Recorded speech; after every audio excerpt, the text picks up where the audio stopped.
Sekarang yang paling bahaya, orang alim, orang soleh, hafal Quran, pinter qiraah, ngerti ayat hadis, menjadi sombong. Sombongnya mungkin tidak kelihatan di wajah dan badannya, tapi terasa dari hatinya. Kadang-kadang ketok moto nek wis qiraah iku ngene. A'udzubillahi minasyaitonir rajim.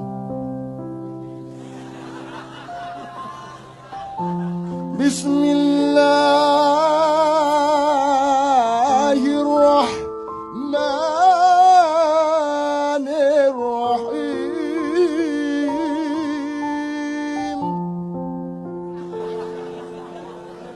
Awas kalau tidak kagum, awas kalau tidak kagum, awas kalau tidak memuji saya, awas. Saya tidak bisa ngeklaim, Allah yang boleh ngeklaim, tapi saya boleh merasakan. Perasaan saya mungkin salah, tapi saya pantulkan mungkin kesalahan itu. Syukur Anda menjumpai kebenarannya. Saya tidak pernah mengatakan bahwa yang saya omongkan benar. Kita itu sama-sama mencari kebenaran terus-menerus. Kapan-kapan saya bilang biar menjelaskan bener piye jane. Gitu ya teman sekalian ya. Oke, sekarang gini.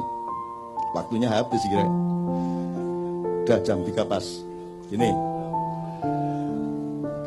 Ada Allah, tidak mengakui Allah. Ada Allah tapi mengingkari Allah. Ada Allah tapi menyekutukan Allah. Itu kan nanti diterjemahkan secara nilai. Dari filosofi, mau akidah, filsafat, moral, sampai aplikasi sosial, sampai hukum, sampai segala macam. Kalau seorang hakim memutuskan tok itu tidak ada Allah dalam file pikirannya, itu ketukan palu ateistik. Jelas toh? Kan begitu rumusnya tadi. Karena ini luar biasa. Ini apa namanya? Apa gue jenenge pra peradilan ini diterima apa tidak? Kan penting banget itu. Kalau Allah tidak terlibat di situ berarti ateis gitu ya kira-kira. Sekarang saya tanya, kalau dikebawakan lagi, kalau ada Allah berarti Anda secara moral jujur apa tidak jujur? Kalau ada Allah. Kalau secara ilmu objektif apa tidak objektif? Kalau secara olahraga sportif apa tidak sportif? Kalau secara hukum adil atau tidak adil? Kan sebenarnya sama semua itu. Yang namanya suci itu kalau dalam hukum adil, kalau dalam olahraga sportif itu suci, benar-benar suci. Kalau dalam ilmu objektif, jernih. Kalau dalam kesenian pas ya Ben ya, mana Ben? Kalau pitch-nya do ya do. Kecuali kepentingan estetiknya menyuruh donya naik dikit atau turun dikit dalam sifat-sifat pentatonik misalnya. Itu ya. Sekarang saya tanya, praktis saja sama Anda.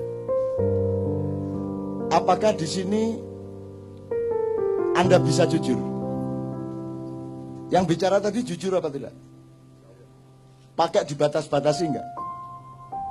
Kalau ngomong aja tuh, sejujur-jujurnya apa adanya, betul enggak?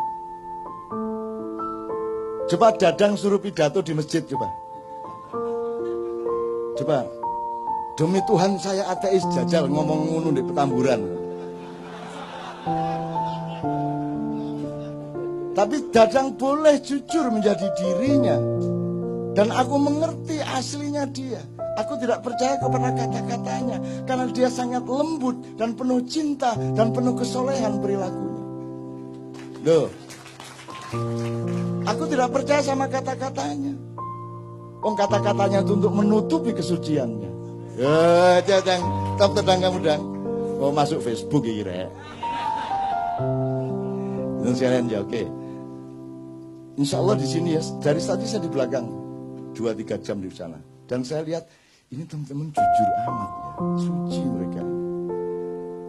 Dan malaikat sudah Anda perintah untuk melindungi Anda. Karena malaikat itu kan fungsinya ya'malu ma yu'marun. Mengerjakan yang diperintahkan. Ustaz, siapa yang punya hak memerintah malaikat? Allah. Manusia boleh enggak? Tolong kapan-kapan antum jelasin ya. Siapa ahsani takwim? Manusia. Siapa yang diberi hak khilafah manusia. Malaikat di bawah manusia atau di atas manusia dalam soal otoritas khilafah. Di bawah manusia, jadi Anda bisa perintah malaikat. Loh ini beneran. Kan bareng hati nih. Gendeng arek-arek iki. Kurang ajar aku diarani ngono karo arek-arek. Bayangin itu.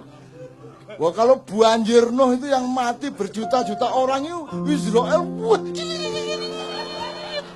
wah speed tinggi pokoknya. Wah remeh mbok piro itu. Gimana sih? Malaikat itu institusi. Gitu loh. Ada Perdana Menteri namanya Jibril, Menteri ini namanya Mikael, Menteri Penerangan namanya Israfil. Masa Israfil ini trompet terus masa diciptakan Allah bermiliar-miliar tahun penggaweane mek ngene ya. Gendeng arek-arek iki. Mbok pikirannya hidup. Nah, fikir ini kan Anda berlatih untuk ludeng akalmu, betul enggak? Di sini ludeng enggak pikirannya? Aku tanya di tempat mana yang kamu bisa ludeng semerdeka-merdekanya tapi tulus seperti di sini. Begitu kamu ke kantor, bisa kamu mikir gitu. Kebuntu kan gitu kan? Di sini Anda ludeng lah ya. Terus nodoh Israfilku penggaweane trombon. Gendeng arek-arek. Itu berarti dia yang melakukan, dia sound system, dia loudspeaker of all information from Allah, kan gitu. Jadi informasinya gak mek toet-toet tok. Engko dia terus usul Gusti Allah mbok kula nyuling barang, mosok ngerompet tok gitu kan.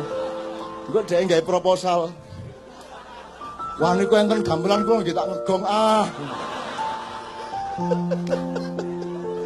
Arek-arek iki lho. Gimana ulama-ulama ini jelasin Islam ya Allah? Kok tidak boleh berkembang akal sehat itu? Gitu loh.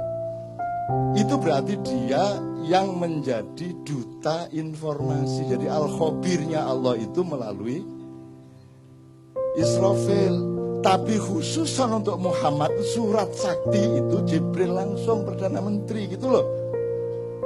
Terus saiki mergo wis gak ono wahyu, Jibril nganggur.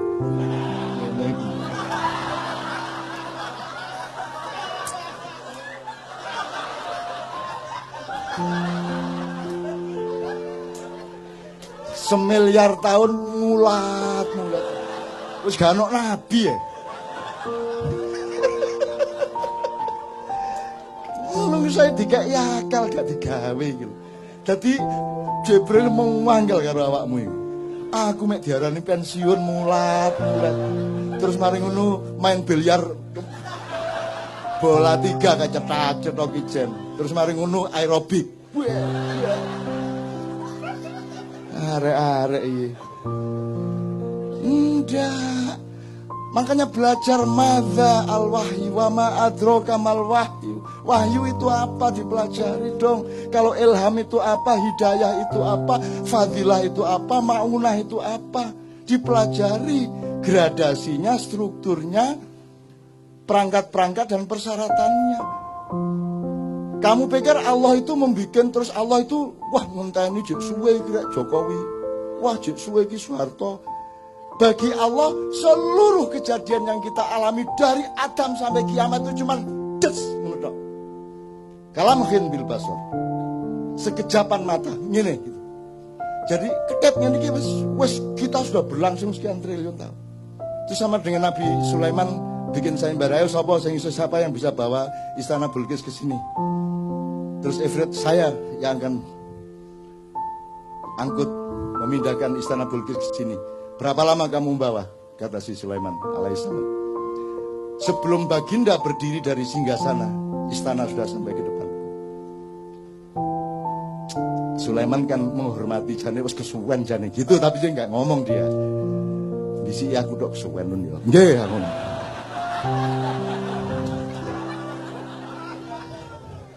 Akhirnya muncullah Asif bin Barkhiyah. Ya baginda, sebelum baginda selesai berkedip, istana sudah di sini. Terus Sulaiman gurung jawab, sudah di situ istananya. Jadi jin kalah sama manusia jauh. Dan malaikat disuruh Allah taat kepada khalifah. Makanya yang bikin proposal malaikat kepada Muhammad, kepada Ibrahim. Yang bikin proposal malaikat. Gunung bikin proposal kepada Muhammad. Ya Rasulullah, engkau dipanah oleh orang-orang kafir itu sehingga lehermu luka, sehingga pundakmu sengkleh dan engkau dievakuasi masuk ke gua Uhud. Mohon perkenankan aku untuk menjatuhkan, menggugurkan batu-batuku supaya menimpa pasukan-pasukan kafir itu. Terus malaikat Sang Hyang Bayu, Sang Hyang macam-macam datang. Rasulullah izinkan, saya tak ngebes. Ngebes itu artinya badai. Saya tak nyunami. Wus macam-macam bahasane.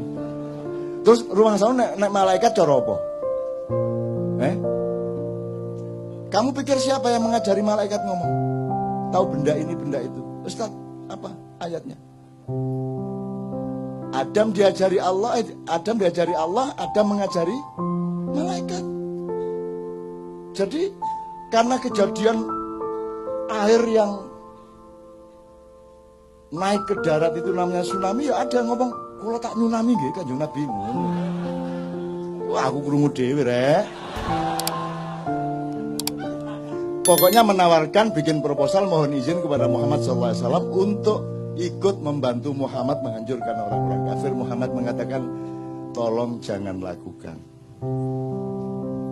Sebab kalau Allah perintahkan, pasti dia juga perintahkan saya, kamu akan saya suruh, tapi jangan lakukan.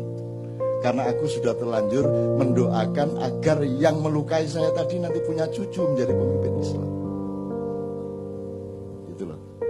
Jadi kalau orang utang tidak bayar-bayar, doakan ya Allah, jadikanlah anak dia besok-besok orang yang murah hati memberi uang sebanyak-banyaknya kepadaku. Ngono. Wong ditagih gak kena, ya toh?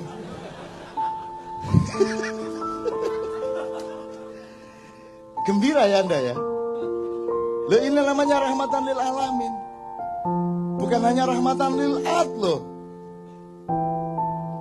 Kita khalifatun fil ad, tapi rahmatannya lil alamin. Jadi Anda harus bisa ke Mars.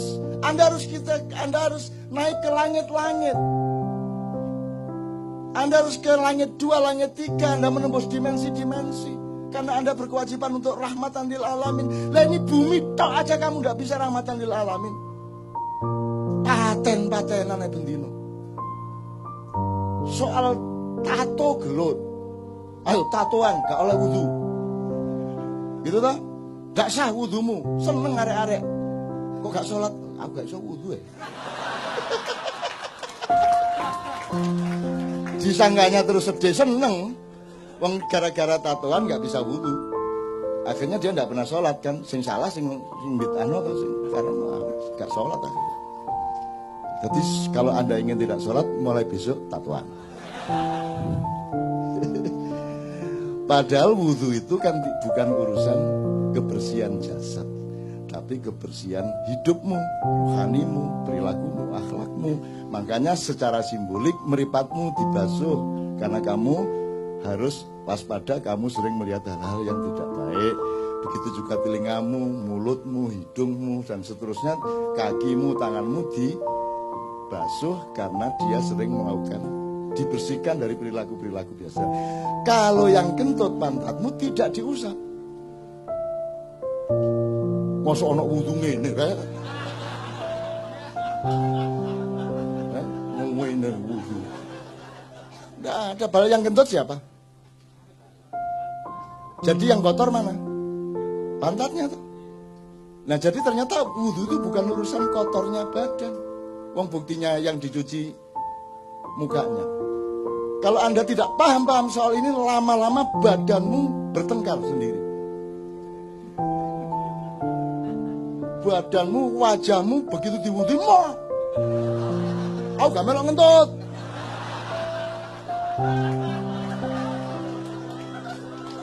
Terus ngene, iya. Ku, selet iku sing entuk dudu aku e.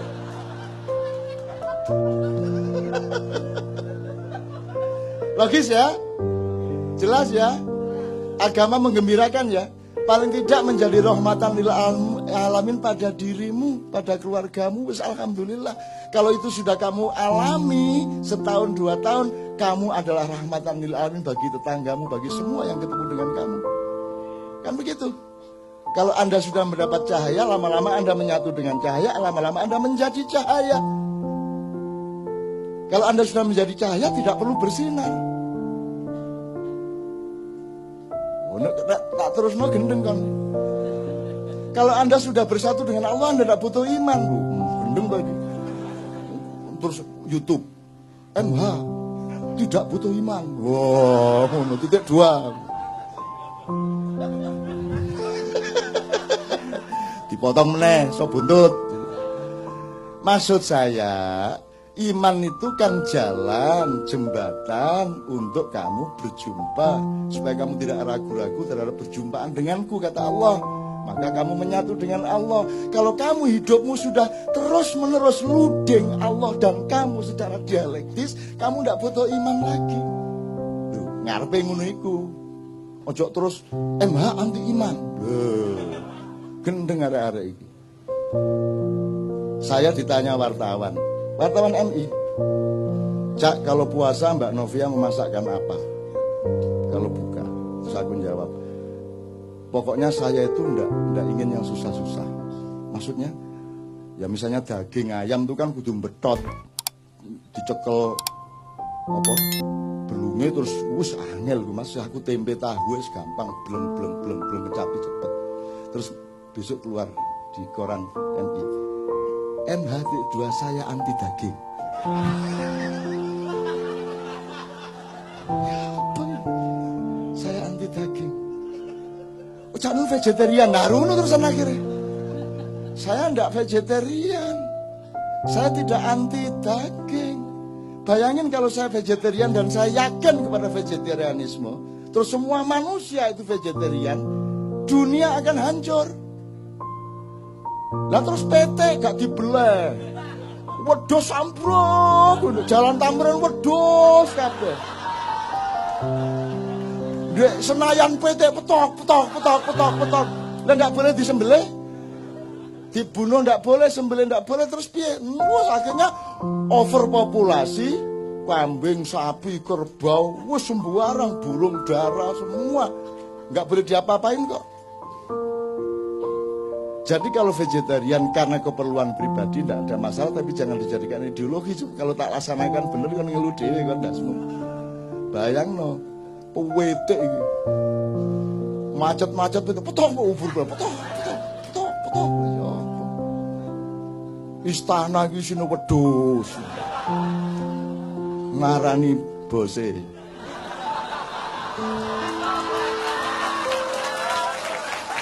Ngono upamane ya.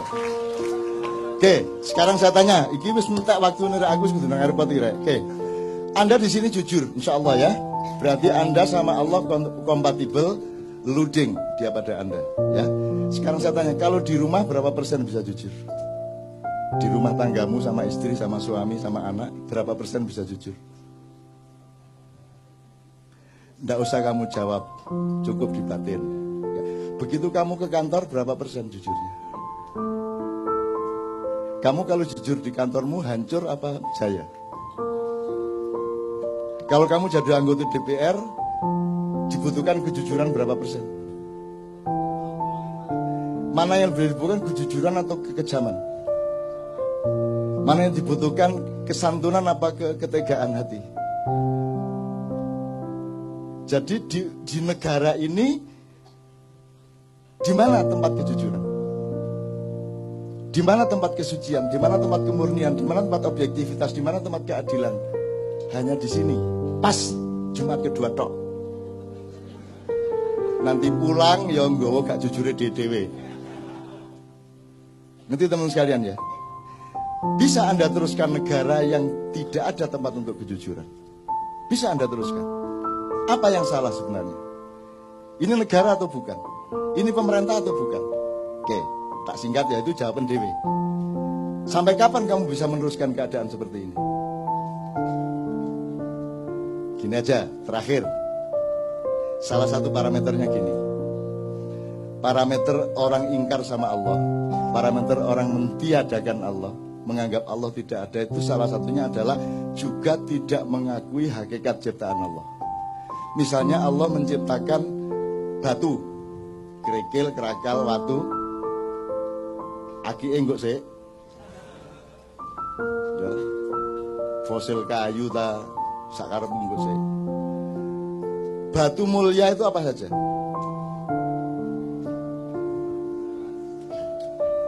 Emas, intan, berlian. Oke, mau milih apa? Intan gitu ya? Intan ya? Oke, 3 aja kita ambil 3 dari variabel ini. Intan, emas, batu. Kalau intan, emas, batu, Anda bisa nggak ngukur dengan mata Anda ini emas beneran atau tidak? Nggak bisa ya? Ini berlian harganya mahal, itu gimana caranya kamu ngukur? Jadi yang benda kelihatan mata saja Anda tidak bisa ngukur. Sekarang Anda tahu nggak bahwa manusia itu dibikin oleh Allah, ada yang berkualitas batu, ada yang berkualitas tembaga, silver apa namanya, perak, emas, berlian, intan, mutiara. Betul enggak? Percaya enggak Anda bahwa ada manusia mutiara? Siapa contohnya manusia mutiara?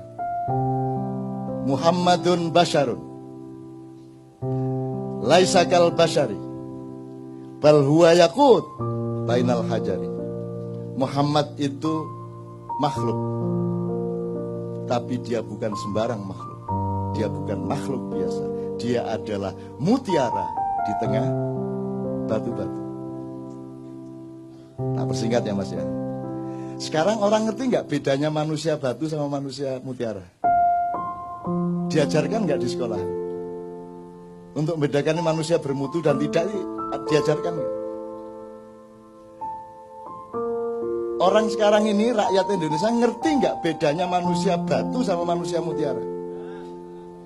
Nah kalau tidak, tolong simulasi. Bangsa yang tidak mengerti bedanya batu dengan mutiara, itu bisa terjadi apa pada mereka? Sebab nanti ada mutiara yang dibuang, karena toh orang tidak mengerti mutiara. Ada batu yang dimutiara-mutiarakan dengan pencitraan melalui Kompas, Tempo, dan lain sebagainya. Terus Anda semua percaya itu mutiara. Cuma dikasih warna kuning supaya seperti emas dan Anda percaya dia emas. Terus Anda harus pakai demokrasi, dan demokrasi itu biar seon emas sama seon batu sama. Satu suara. Demokrasi itu lahir dari bangsa yang tidak mengenal kemutiaraan manusia. Saya enggak provokasi ya. Di Quran itu yang disebut Allah apa? Ini Mas, sudah nikah? Belum? Mbak sudah nikah? Belum? Kok kabeh rawan ya opo? Dono Habib Anis iki. Udah nikah? Udah. Lebih penting mana, negara apa nikah? Nikah, jelas ya. Umumkan tuh kepada setiap orang, bahwa negara kalah penting. Sekarang pilih mana, negaramu bubar atau pernikahanmu bubar? Dah jelas. Jadi kamu memberi bobot sesuatu itu mesti ngerti mana emas, mana mutiara, mana batu. Kalau kamu tidak mengerti itu, kamu akan celaka. Lebih parah lagi seterusnya. Nah sekarang ini yang terjadi adalah, untuk apa saya ambil emas mahal, susah nyarinya. Mbok sudah saya ambil batu saja, tapi tak cat seperti emas. Itu yang terjadi. Musik ya gitu, DPR ya gitu, pemerintah ya begitu, kan yang dicarikan batu-batu.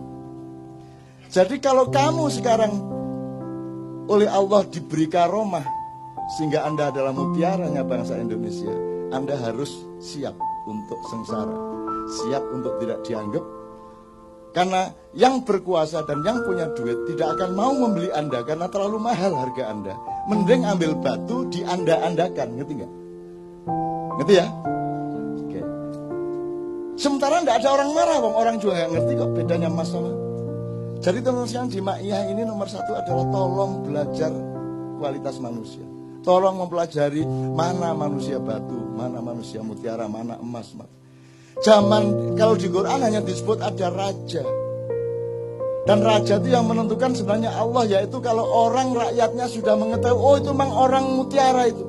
Sulaiman itu memang mutiara. Yusuf itu memang mutiara. Daud itu memang mutiara. Semua orang mengakui dengan jujur. Maka dia rajanya memang. Tidak perlu pemilihan. Pemilihan itu terjadi karena Anda tidak ngerti bedanya mutiara sama. Saya bukan anti pemilu.